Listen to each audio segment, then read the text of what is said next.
ಏನು ಸರೋಜ, ಇದಕ್ಕಿದ್ದಾಗೆ ಜ್ಯೋತಿಷಿಗಳನ್ನ ನೋಡಬೇಕು ಅಂತಿದ್ಯಾ? ಏನೂ ಇಲ್ಲ ರೀ, ಅಮೃತ ಬಗ್ಗೆ ಕೇಳಬೇಕಿತ್ತು. ಅಮೃತ ಬಗ್ಗೆ ಏನು? ಹೇಳ್ತೀನಿ ರೀ. ಅದಕ್ಕೂ ಮುಂಚೆ ಒಂದು ಮಾತು. ಅಮೃತ ನಮ್ಮ ಮನೆಗೆ ಬಂದು ಕೆಲವೇ ದಿನಗಳಾದರೂ ಅವಳ ಮೇಲೆ ನಮಗೆ ಎಷ್ಟು ಆತ್ಮೀಯತೆ ಬೆಳೆದಿದೆ ಅಲ್ವಾ? ಹೌದು ಸರೋಜ, ನೀ ಹೇಳ್ತಿರೋದು ನಿಜ. ಅವಳು ಬಂದು ಕೆಲವೇ ದಿನಗಳಲ್ಲಿ ನಮಗೆ ತುಂಬ ಹೊಂದ್ಕೊಂಡ್ಬಿಟ್ಟಿದ್ದಾಳೆ. ನಮ್ಮೆಲ್ಲರ ಮನಸ್ಸಲ್ಲೂ ನೆಲೆ ಉರ್ಬಿಟ್ಟಿದ್ದಾಳೆ. ಹೌದು ರೀ, ಆದರೆ ನನಗೆಲ್ಲೋ ಒಂದು ಕಡೆ ಅನಿಸ್ತಾ ಇದೆ, ಅಮೃತ ನಮ್ಮನ್ನೆಲ್ಲ ಬಿಟ್ಟು ಹೋಗ್ಬಿಡ್ತಾಳೇನೋ ಅಂತ. ಹಾಗೇನಾದರೂ ಅವಳು ಬಿಟ್ಟು ಹೋಗ್ತೀನಿ ಅಂತ ಹೇಳಿದ್ರೆ ಏನ್ರಿ ಮಾಡೋದು? ಏನಾದರೂ ಮಾಡಿ ಅವಳು ನಮ್ಮನ್ನು ಬಿಟ್ಟು ಹೋಗದಿರೋ ಥರ ನೋಡ್ಕೋಬೇಕು. ಸರೋಜ, ನೀನು ಹೇಳ್ತಾ ಇರೋದು ಕೇಳಿದ್ರೆ ನಂಗೆ ಆಶ್ಚರ್ಯ ಆಗ್ತಿದೆ.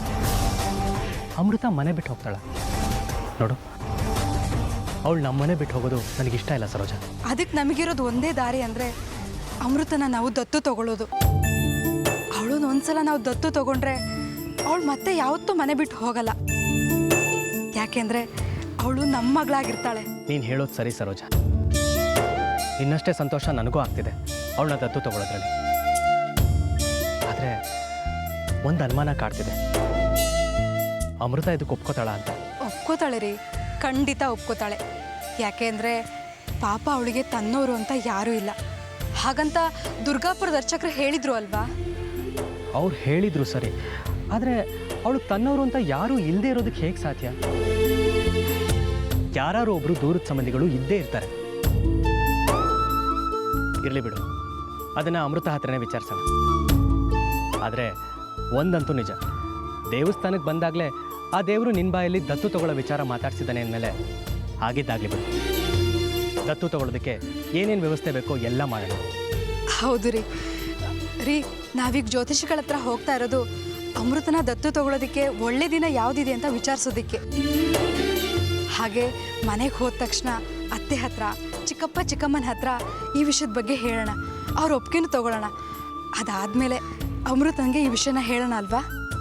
ನಿನ್ನ ಆಲೋಚನೆ ಸರಿಯಾಗಿದೆ ಸರೋಜ. ಹಾಗಾದರೆ ನಡಿ, ಈಗಲೇ ಜ್ಯೋತಿಷಿ ಹತ್ರ ಹೋಗಿ ಯಾವತ್ತು ಒಳ್ಳೆ ದಿನ ಅಂತ ತಿಳ್ಕೊಂಡು ಹೋಗೋಣ. ರೀ ಅಮೃತ ಅವರೇ, ನೀವು ಬರಬೇಡ ಅಂದ ತಕ್ಷಣ ನಾನು ಬರಲ್ವಾ? ಆ ಚಂದ್ರ ಹೇಗೆ ಈ ಭೂಮಿನ ಸುತ್ತಾ ಇರ್ತಾನೋ ಹಾಗೆ ನಾನು ನಿಮ್ಮ ಹಿಂದೆ ಸುತ್ತಾನೆ ಇರ್ತೀನಿ. ನೋಡೋಣ ಎಷ್ಟು ದಿನ ನೀವು ನನ್ನ ದೂರ ತಳ್ತೀರಾ ಅಂತ.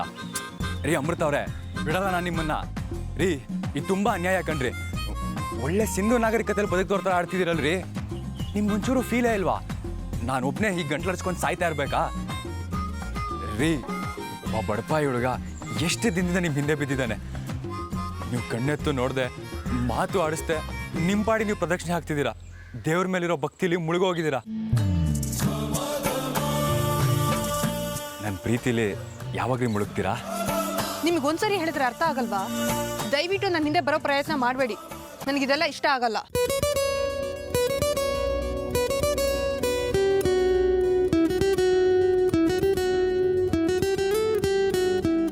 ಒಂದ್ಸತಿ ಅಲ್ಲ, ನೀವು 1000 ಸತಿ ಹೇಳಿದ್ರು ನನಗೆ ಅರ್ಥ ಆಗಲ್ಲ.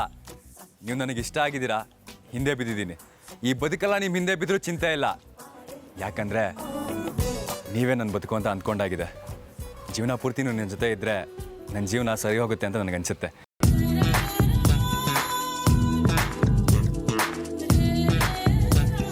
ತಗೊಳಪ್ಪ, ಮತ್ತೆ ಮಿಸ್ ಆದ್ಲು ಮಿಸ್ ಮಾಯಮ್ಮ. ಒಳ್ಳೆ ಹಚ್ಚನಾಯ ಥರ ಫಾಲೋ ಮಾಡಲೇಬೇಕು, ಇಲ್ಲ ಅಂದರೆ ನನ್ನ ಬದುಕಿನ ನೆಟ್ವರ್ಕ್ ಸಿಗೋದೇ ಇಲ್ಲ.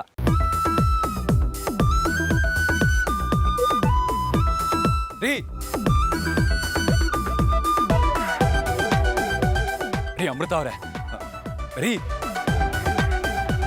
ರೀ ನಾನು ಒಂದೇ ಒಂದು ನಿಮಿಷ ನಿಂತ್ಕೊಂಡ್ರೆ ನೀವು 1 ಕಿಲೋಮೀಟರ್ ದೂರ ಒಳ್ಳೆ ಹಾವು ಥರ ಸರಸರ ಅಂತ ನಡ್ಕೊಂಡು